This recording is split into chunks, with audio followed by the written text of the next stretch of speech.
Hey everybody, it's Sam from Wrestling Overtime. So excited, this is our 100th episode. And I was searching all weekend, and I was thinking, what can I do? What can I do?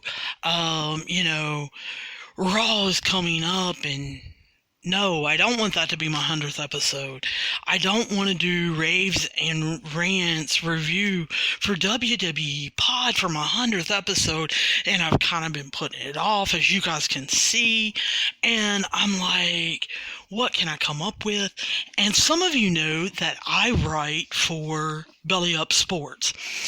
Feel free to check me out. Our website obviously is bellyupsports.com.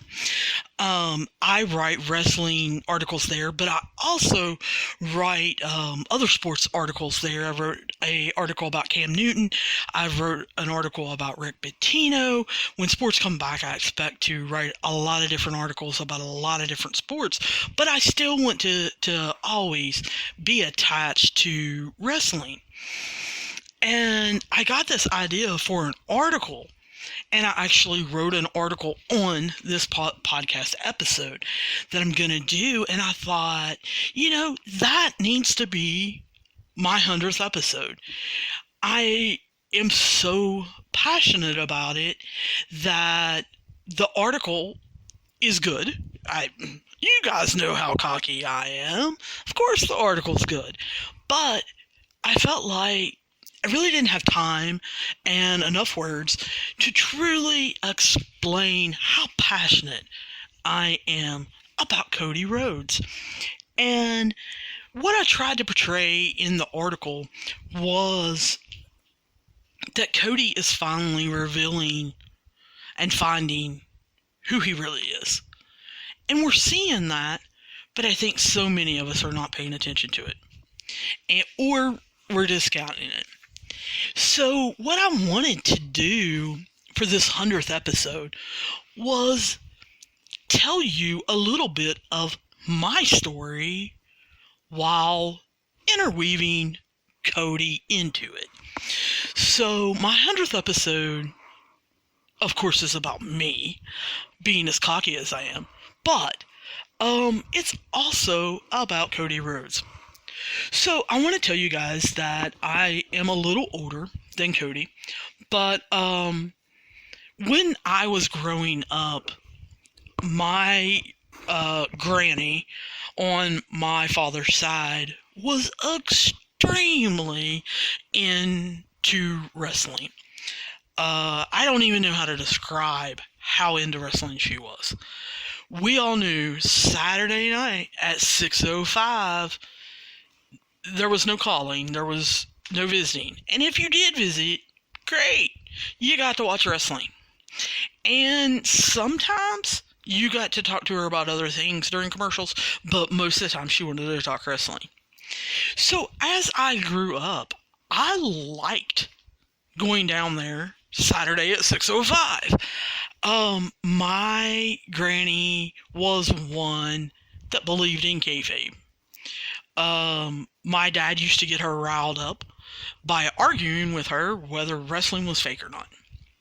It broke her heart when John Stossel started doing the expose that we saw on Dark Side of the Ring about wrestling being fake, and it definitely broke her heart when Vince McMahon, in order to,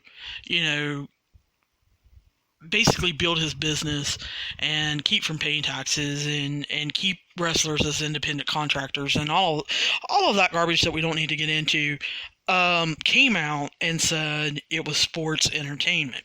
Now, my granny didn't like WWE wrestling anyway. She was always a NWA or a WCW fan. She loved rooting against the Four Horsemen, hated Ric Flair. He was a rich SOB that needed his comeuppance, but she absolutely loved Dusty Rhodes. And so I think all of us grandkids that are cousins know that about her. I think all of us at one point in time came down while she was watching wrestling. She didn't care to talk about it on other days of the week either. I think because she has now passed on, I think all of us grandkids have a special place, whether we know it or not, about Dusty Rhodes. Whether we liked him as kids or we thought he was a big fat slob or whatever, I enjoyed him. I enjoyed that he wasn't perfect, that he didn't speak perfectly, that, he was a son of a plumber. He was blue collar. And that's what my granny was. And so I got into wrestling because of her. Now, as I got into high school, I still watched it. It wasn't cool to watch, NWA, WCW, all of the so-called minor promotions, until WCW, of course, took on WWE. So I continued up through high school not really watching WWE. I did, when they signed Dusty and he came out in the polka dots, I was a little embarrassed. And, to see Ric Flair in WWE and everything. I was so proud of Sting for holding out. I had seen Sting and everything. But in high school, like I said, it wasn't real cool not to watch the WWE. It was getting ready to start the Attitude Era and get humongous as I was going into high school. And I had kind of been taught by my granny growing up that WWE wasn't where it was at.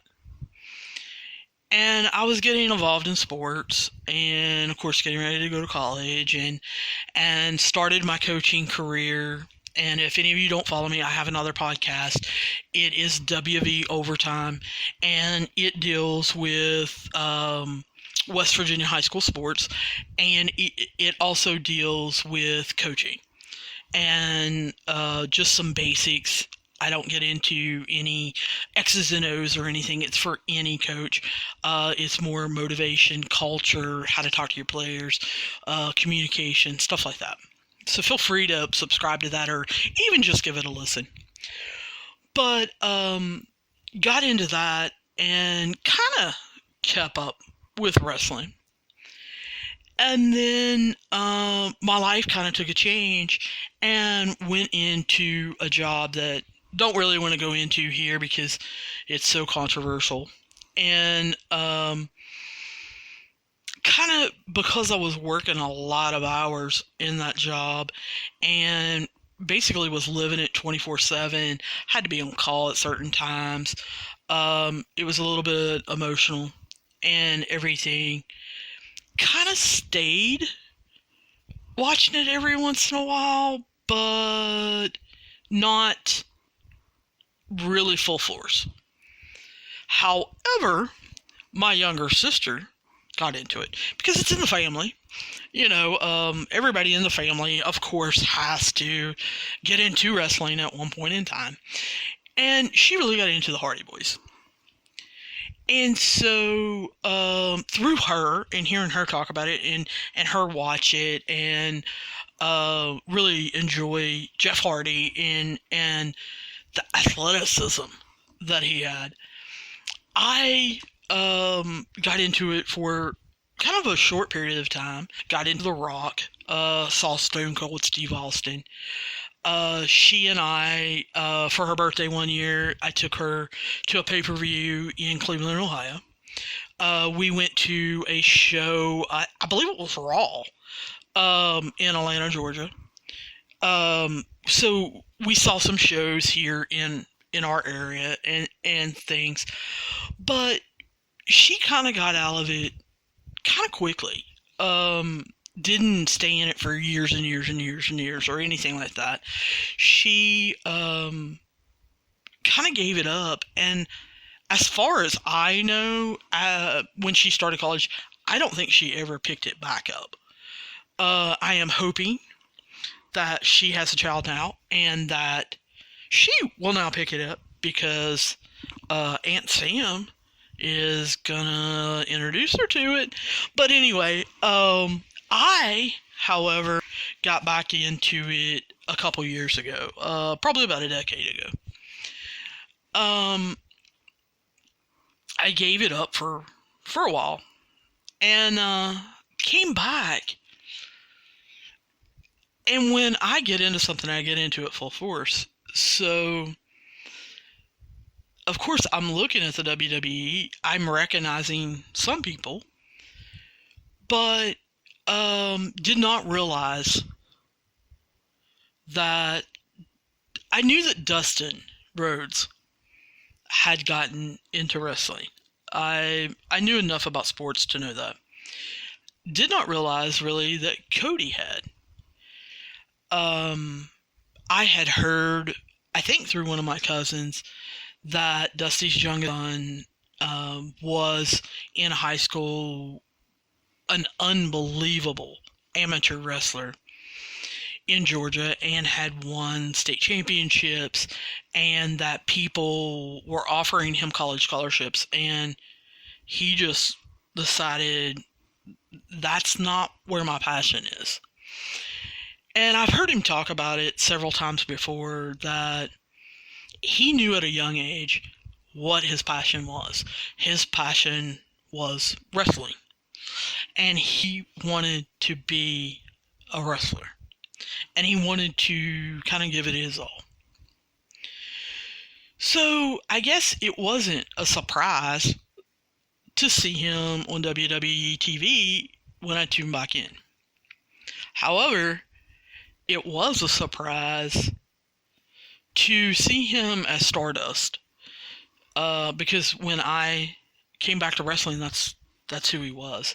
It was towards the end of the Stardust run when he was getting kind of a little wild and out there with Stardust going to a new universe and jumping around and talking about astrophysics and all of that. But it was enough to intrigue me. Hey, my grandma made such an impression on me with Dusty Rhodes that I thought I really want to find out, hey, what has he been up to? And so, of course, I got into doing research and different stuff about dashing Cody Rhodes and legacy and all of that. But WWE, of course, had all the old shows kind of locked up, and at that time didn't have a way to really watch them, and they started soon after, I think, the WWE Network, and I was like, yeah, I'm not into wrestling that much that I want to pay for that. I don't know about that, And like I said, I was still hitting and missing wrestling and wasn't full-fledged into it. But then, I read on the internet because I get news alerts and stuff like that, sports alerts. I've always been a sports fanatic. And I see where Cody has decided to leave. And this intrigued me. I was like, man, what's he doing that for? Surely he's making good money in WWE, and he's young, and surely they're going to push him, and he's going to become a world champion, and he's going to continue the legacy, and he's going to do this, and he's going to do that, and well, it shocked me enough that I wanted to find out more about it.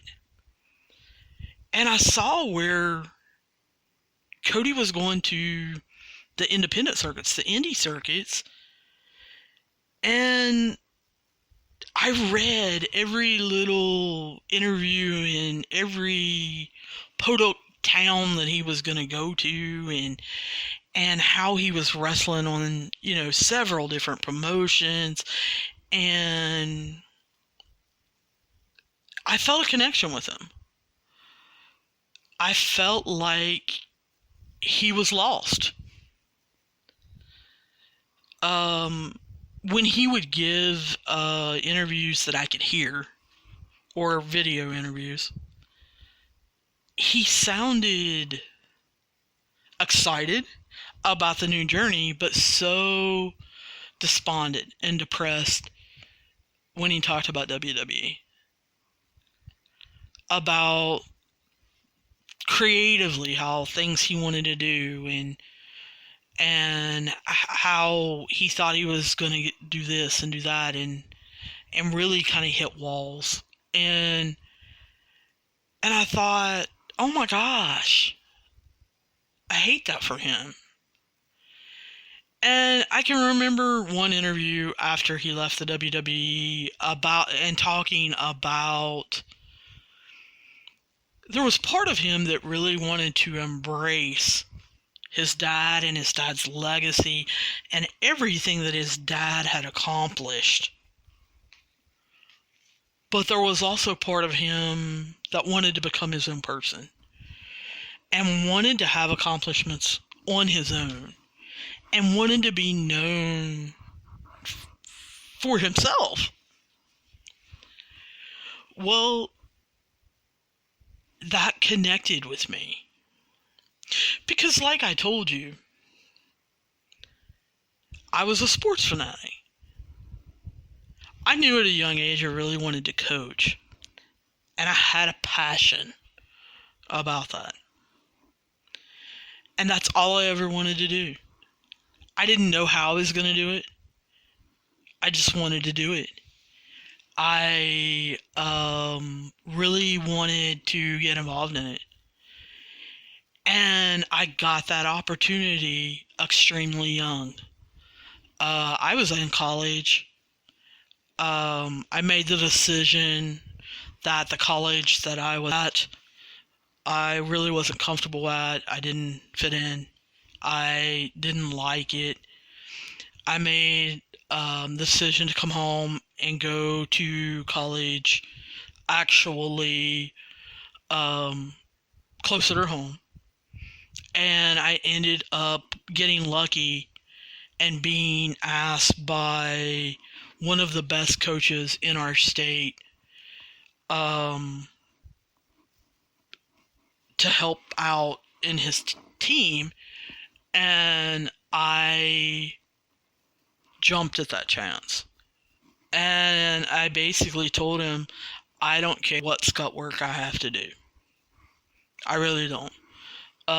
If you want me to sweep the floors every day, cool, I'll do it. Whatever you want me to do. That paid off for me because after coaching with him one season, I then got a head coaching job at 19. I was the youngest head coach at a middle school at 19 years old. I continued also coaching with him. And I coached, I think, 2 or 3 other sports. However, like I said earlier, I had to give that up. I took a different job.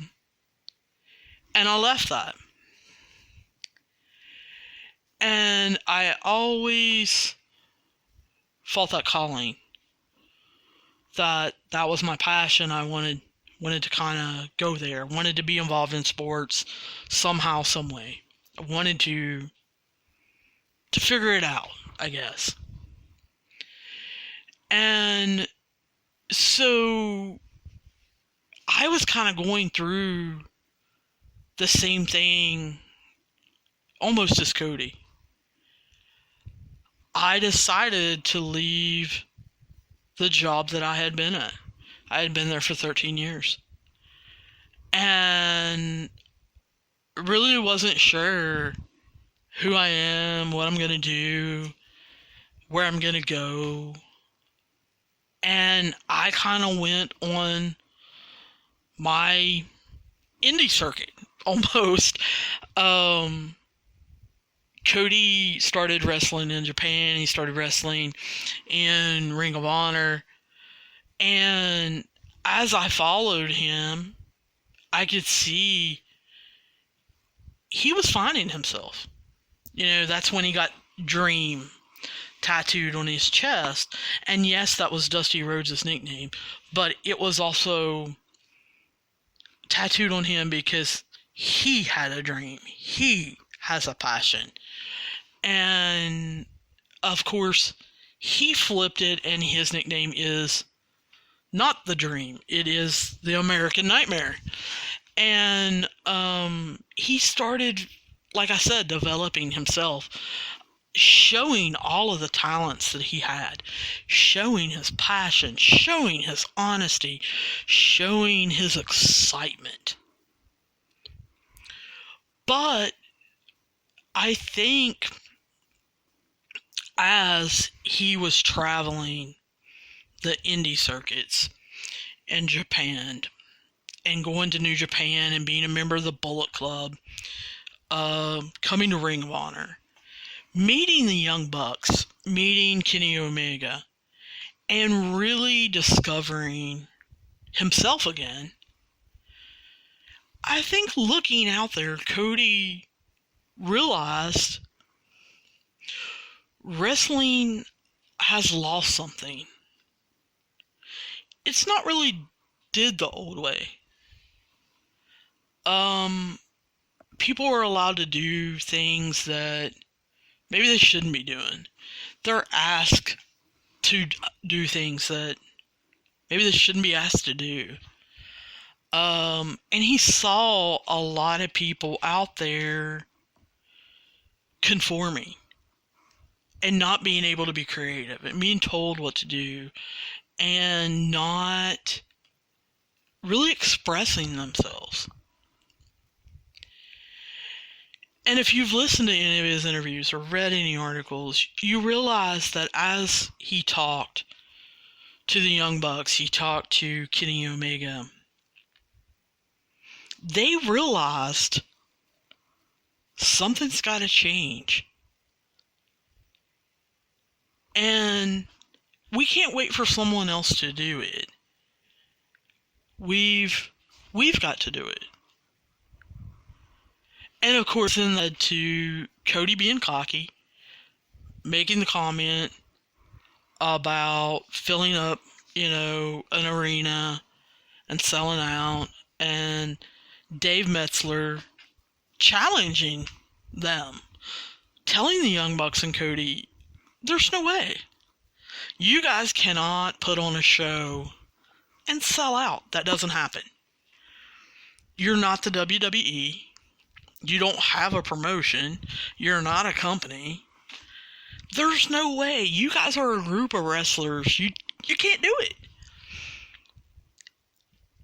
And that's the fire, the spark that Cody needed.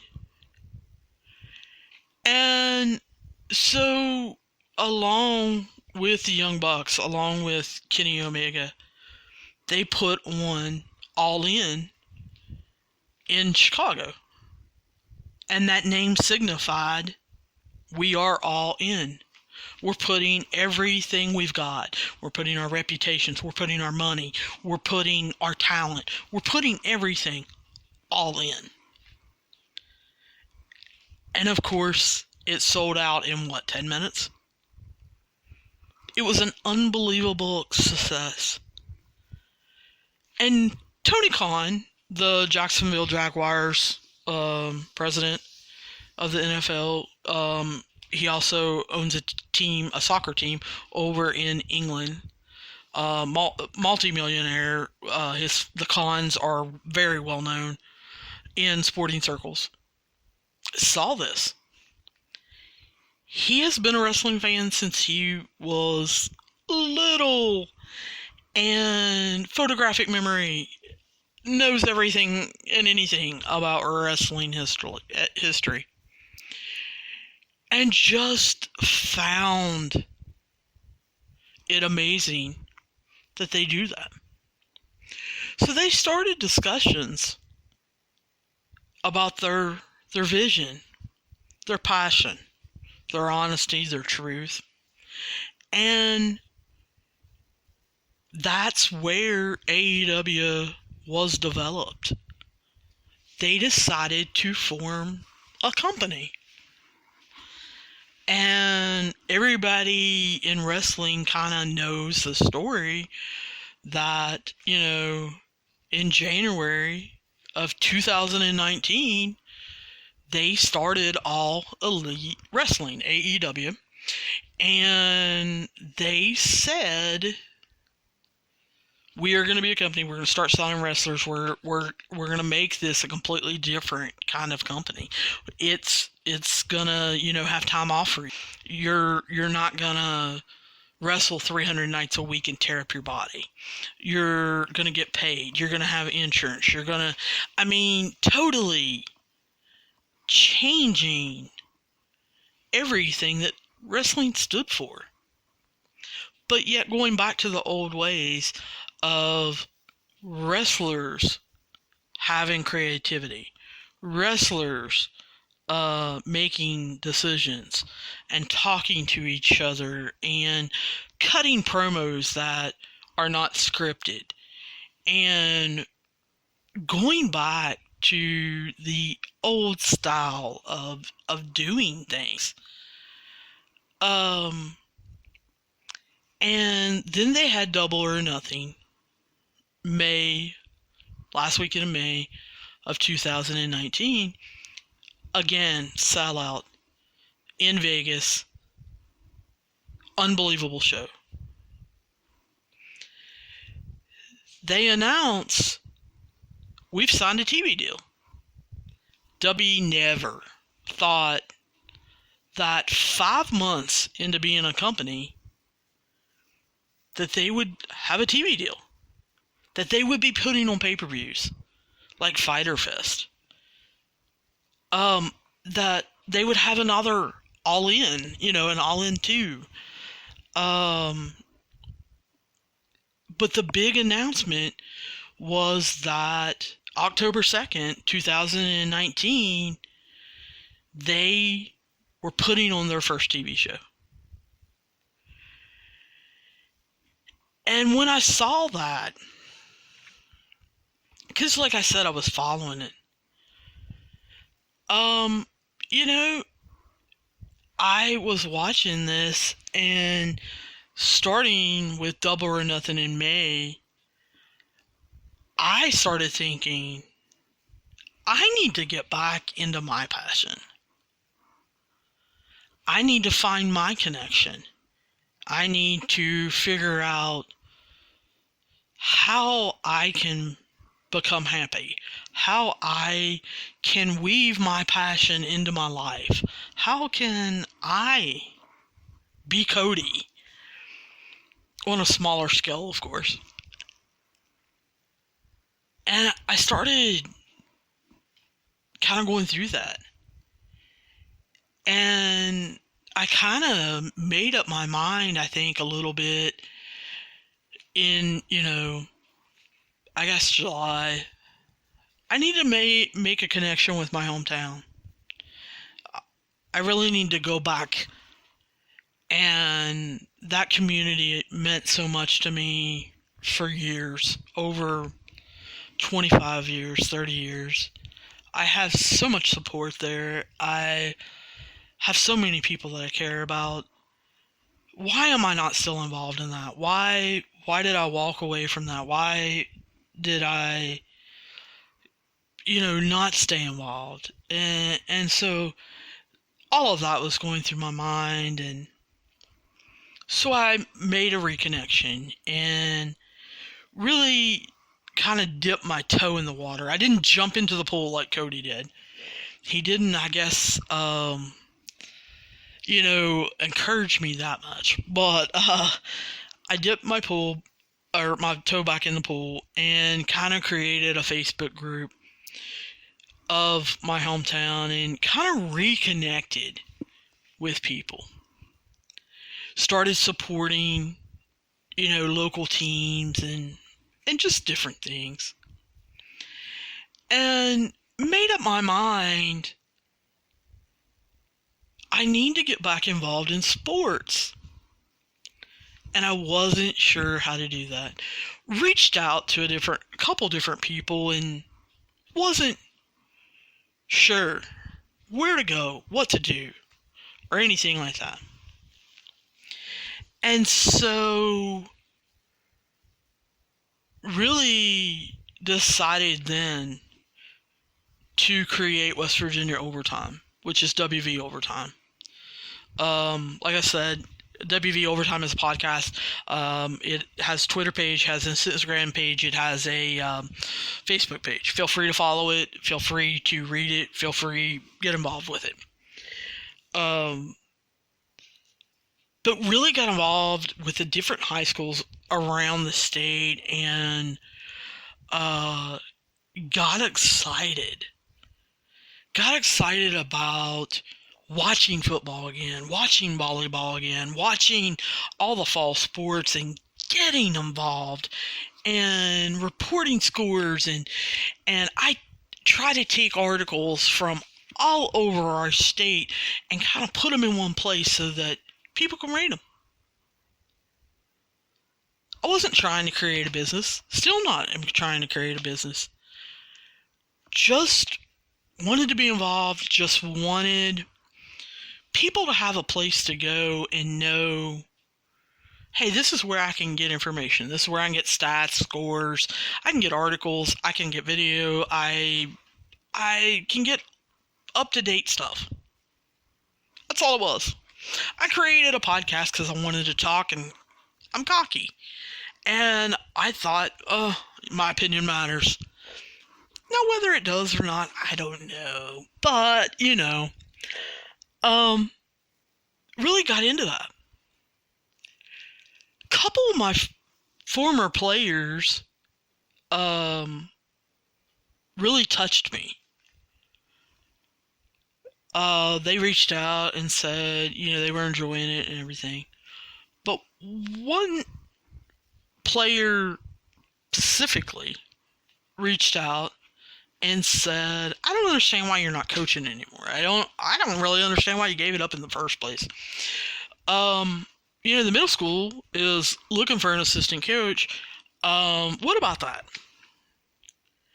And so I talked to him, about that.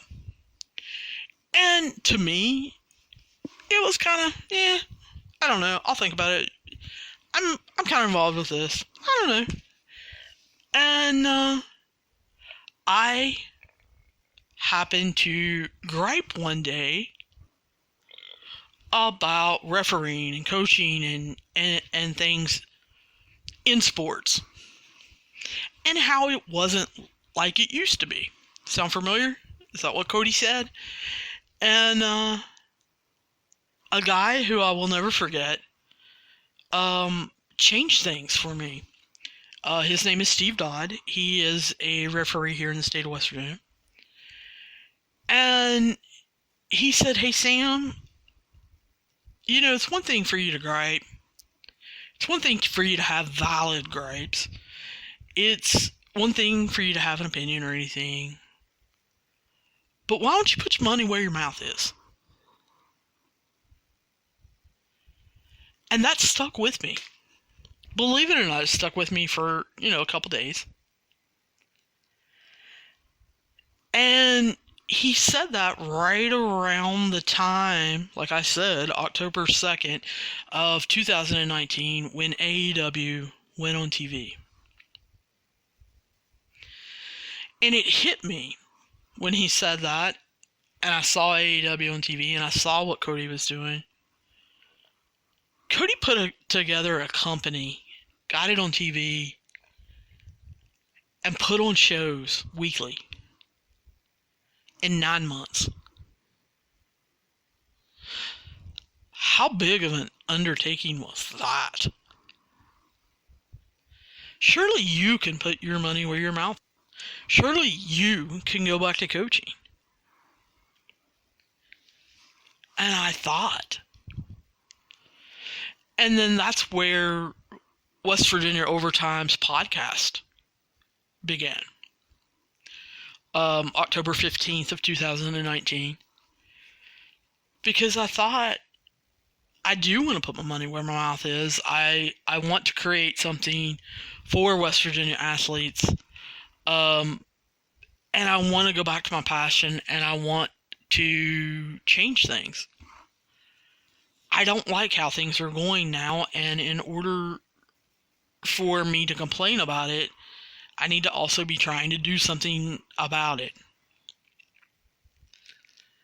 Luckily, I made a connection, like I said, through a former player, and I got a coaching job. And I had some amazing players, I had some amazing parents, and I worked with an amazing coach.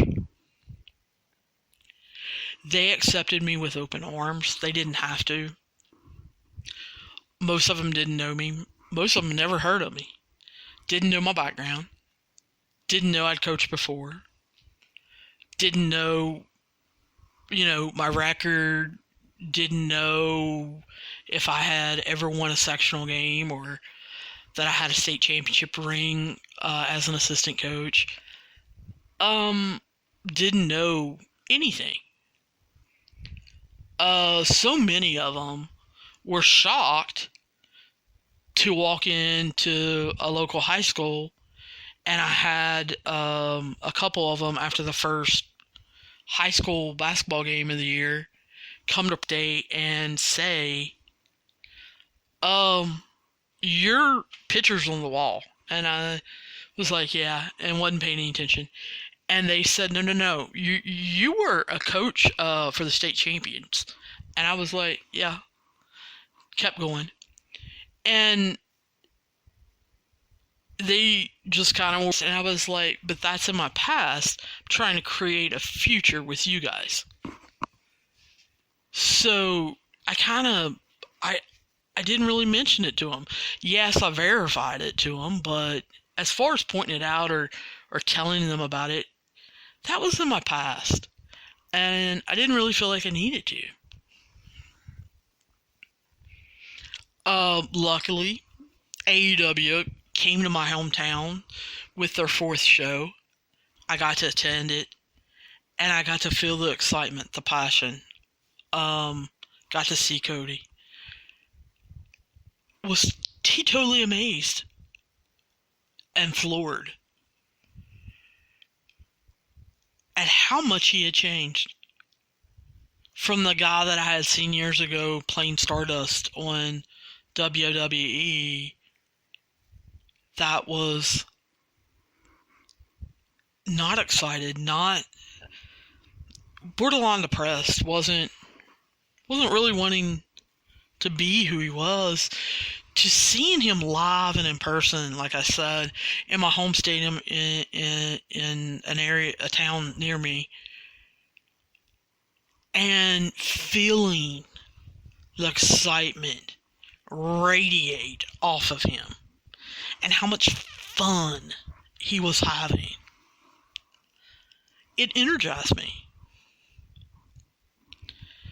And so I understood how he felt a month later when I started coaching.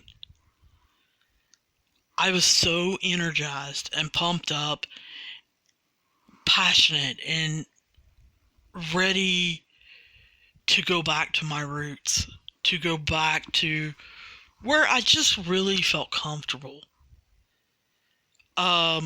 Stepping in to the old gym that I played in way back when. All these memories hitting me, and I was just amazed. So Cody has been an inspiration to me, and has really got me going. And that's why I made the decision on January 1st to launch Wrestling Overtime. I had did dabbled in it on West Virginia Overtime. And that's why if you listen to the first couple episodes of this podcast of Wrestling Overtime, you hear me talking about West Virginia Overtime. Because I did a couple shows there, and I liked it. And I thought, I need to create a podcast that's just about wrestling. And my passion that I have for wrestling, and my connection to my grandmother and my granny, and how that has really molded me as a person. And so, I feel like for this 100th episode, that's kind of how I needed to explain things to you guys about why Wrestling Overtime, the podcast, was created, and why there's a Wrestling Overtime Twitter that I retweet articles, because I want people to be able to come to one place and see them, but also discuss them, and where they can find me talking about wrestling. That there's a Wrestling Overtime Facebook page. You can come on, get different articles. You can see the different shows that are on there, as far as WrestleZone. When they do a live show and are talking wrestling, I try to post it. I try to post Pro Wrestling Illustrated. When people are having interviews and just doing different things, I try to post it there because it's interesting to me. And I hope that it'll be interesting to you. And that's kind of where I'm coming from. 2.5 weeks ago, 3 weeks ago, I saw a kind of blurb. Like I said, I'm a a sports fanatic. And Blaine Napier had put out there that he needed some writers for Belly Up Sports. And I thought, I've never written anything really in my life. Pretty excited about sports. Let's give this a try. And through talking back and forth with him and discussing things, I accepted a job with him. And like I said, I've wrote several articles for him now. Been working for him for about 2.5 weeks, 3 weeks. And it's leading me kind of into a new passion. As far as I'm enjoying writing. I'm enjoying my coworkers. I'm enjoying getting to discuss sports, or what sports we have right now in COVID with the pandemic going on. Us discussing fantasy things and how we would do it if the season was started tomorrow. What would we do about football, and what would we do about this and that, and writing wrestling articles and all of that. And so I guess for this 100th episode, I just really wanted to sit down and talk. You're not hearing any pages rattle or me reading anything, or I had no script. This is me sitting on my couch and talking to you guys about the creation of Wrestling Overtime, and how Cody Rhodes making a decision to leave WWE because it wasn't truly what he wanted to do, and follow his gut and his passion and what he felt like he was made to do, inspired me to kind of try to find me and try to create something. And I still don't know what I'm creating. I still don't know where I'm going to go with this. I just know right now I absolutely love talking to you guys about wrestling. I like my 2 other podcasts that I do. I'm enjoying writing for Belly Up Sports and absolutely love it. I enjoy getting back into my hometown and cheering on some high school kids and getting to know them because they are the kids of the people I went to school with, and getting to cheer them on is unbelievable to me. And can't wait for sports to happen again so that I can do that and have that enjoyment. I feel like Cody inspired me to be happy again. And that's what this 100th podcast episode is about. Is about me being happy and showing you, my listeners, you can be happy too, and that you can be passionate too.